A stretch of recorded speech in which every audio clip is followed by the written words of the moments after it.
nesse vídeo aqui eu não quero esmiuçar o conceito de Deus, não é isso que eu quero fazer. Não quero trabalhar todas as definições ou tentar esgotá-las, as definições para os teístas, deístas, panteístas, ateístas, apateístas, não. Quero trabalhar alguns conceitos e algumas ideias que eu achei assim muito peculiares, interessantes e até divertidas sobre o que seria Deus, sobre o conceito de Deus. As concepções acerca de Deus têm uma variação muito grande, histórica, geográfica, cultural, há uma variação. Essas concepções elas mudam de tempo para tempo, na história, de cultura para cultura, de lugar para lugar. Há uma variedade absurdamente grande de concepções acerca das deidades. Contudo, vamos nos restringir um pouco à nossa cultura ocidental, cultura cristã, monoteísta. Há mudanças de concepção da Idade Média para a modernidade, por exemplo. O Deus medieval é governante, onipotente, onisciente, onipresente, ou seja, controla o mundo o tempo todo, interfere. Há pouco mais de 500 anos, com o advento da modernidade, as coisas começaram a mudar um pouco.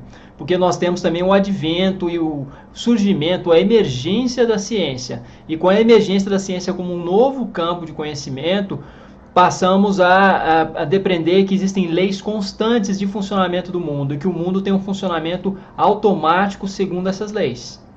E algumas questões clássicas também ficam mais sólidas. A questão do problema do mal, como conciliar onipotência e benevolência.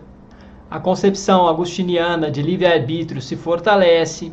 Ou seja, existem alguns preços a serem pagos. Se o homem tem livre-arbítrio, se ele é livre, ele paga com o quê? Com o que se paga a liberdade? A liberdade tem um preço, solidão, responsabilidade.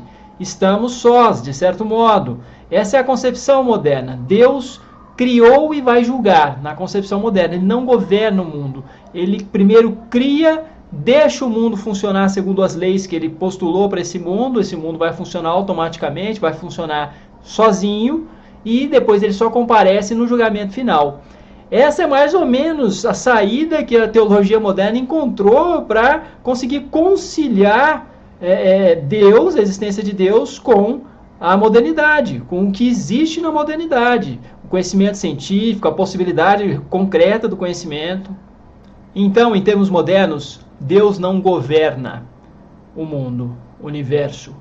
Deus somente paira sobre a sua obra e vai comparecer de novo no juízo final. Comparece na criação e no final dos tempos, no juízo final. E aí, muitas implicações interessantes. Se Deus governa, não governa, se ele somente paira sobre a obra, qual é a natureza de Deus, o que ele é exatamente. Aí tem uma concepção sobre Deus que eu me lembro, data lá da minha época de graduação, 20 anos atrás, no primeiro ano de graduação, nosso professor de História da Filosofia, na USP, ele colocou uma concepção que seria mais ou menos aristotélica. Deus seria absolutamente perfeito, e sendo absolutamente perfeito, por definição, não caberia na mente de Deus um humano.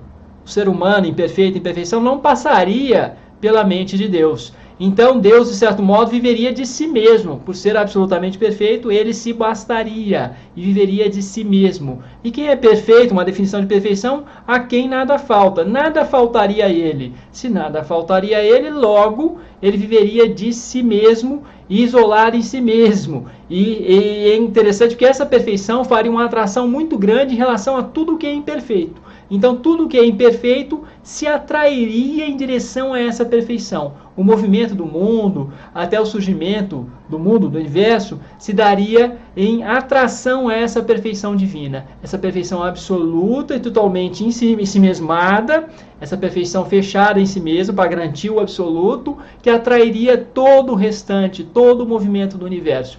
E aí, isso tem implicações interessantes também, porque você começa a pensar o quê? O que é esse movimento em relação a Deus? Você teria que ter um movimento em relação a Deus, e não, de alguma forma, chamar por Deus, mas ir em direção a Ele. Se Ele é a perfeição absoluta, é nele que nós temos que nos inspirar e temos que lutar por essa perfeição, nós temos que constantemente batalhar por isso, um processo constante de autoaperfeiçoamento, e aí seria uma espiritualidade até mais nobre, uma espiritualidade que não espera, uma espiritualidade que não depende, mas uma espiritualidade que se move, que age e que de alguma forma está o tempo todo procurando esse autoaperfeiçoamento. Eu acho que dá até uma certa nobreza para a ideia de espiritualidade.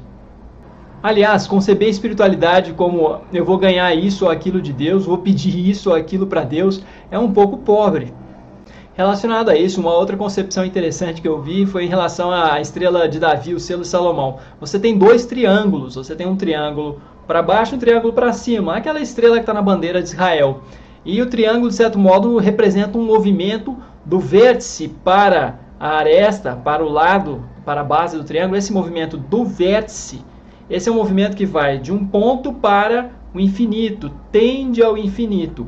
Esse movimento, alguns dizem que é um movimento de dispersão, do ponto, como até você pode pensar numa semente, árvore crescendo, qualquer coisa que cresce, que adquire materialidade e crescimento material, de algum modo faria isso. Então você tem uma dispersão. E a dispersão seria a evolução material. O triângulo ao contrário, o triângulo que desce no selo de Davi, esse triângulo seria, no caso aí, a evolução espiritual, que é o contrário da dispersão. Em termos materiais, quando se evolui, há uma dispersão. Pensa em uma árvore. E em termos espirituais, a evolução em termos espirituais é um retorno. É um retorno. Então você voltar para a origem, você voltar para o ponto fundamental, para a unidade primordial de tudo. E aí vem o termo religar, se religar a essa origem fundamental, primordial, que está relacionada à religião, de certo modo.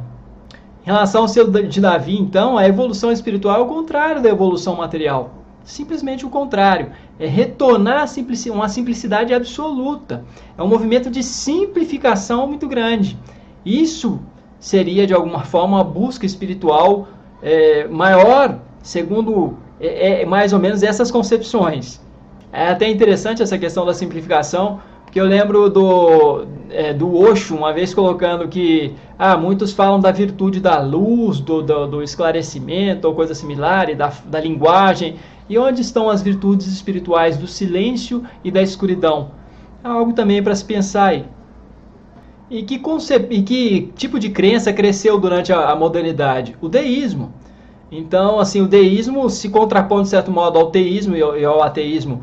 Os teístas acreditam num Deus pessoal, interventor, em um Deus que pode ser dado pela revelação pessoal.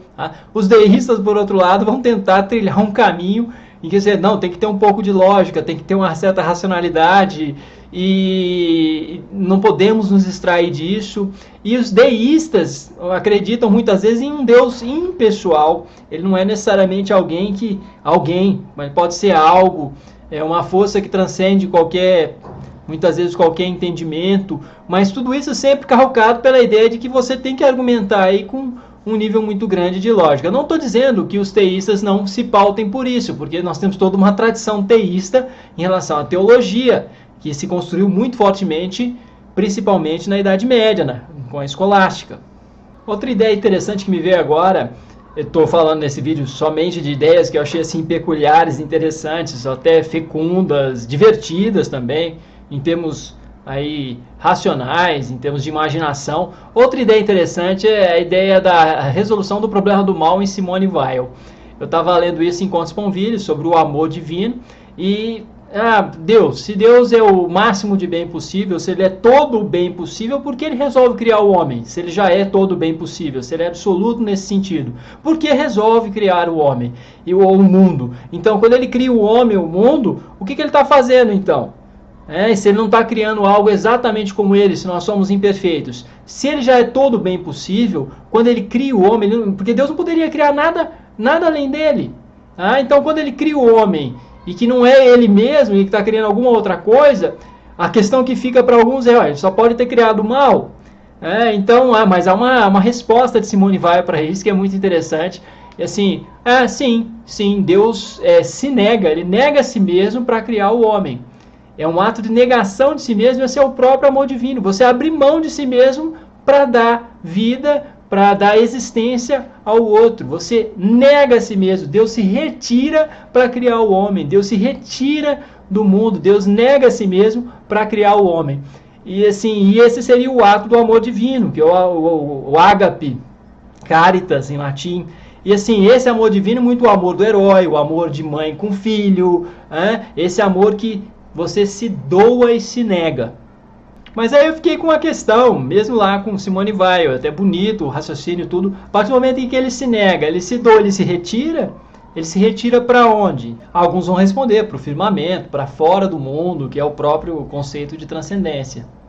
E eu creio que boa parte das pessoas vão se angustiar muito com essa ideia de que Deus não governa, de que Deus não interfere, de que Deus não opera milagres, porque Ele somente paira sobre a sua obra, de que não existem, por exemplo, milagres ou esse tipo de intervenção, porque isso implica num sentimento muito grande de abandono, de solidão, de nós estarmos abandonados a nós mesmos, sem um pai protetor, sem alguém para nos acalentar, sem algo superior que nos acalme, nos acalente, que nos proteja. Por outro lado, uma concepção deísta, com D de dado, essa concepção trata Deus como fora, como estando fora e não intervindo, não governando. E que o movimento deve ser nosso, aquele movimento de uma espiritualidade bem ativa, que se inspira nessa perfeição, e que tem amor a essa perfeição, e que tenta se construir por amor a essa perfeição absoluta, essa benevolência absoluta. Bom, vou parar esse vídeo por aqui, senão fica muito longo, muito cansativo, eu acho que não fica estimulante para a pessoa nem começar a assistir. Então, essa é só a parte 1, natureza de Deus, quem é Deus, o que seria Deus, o conceito de Deus, e esperem aí pela parte 2. Até mais!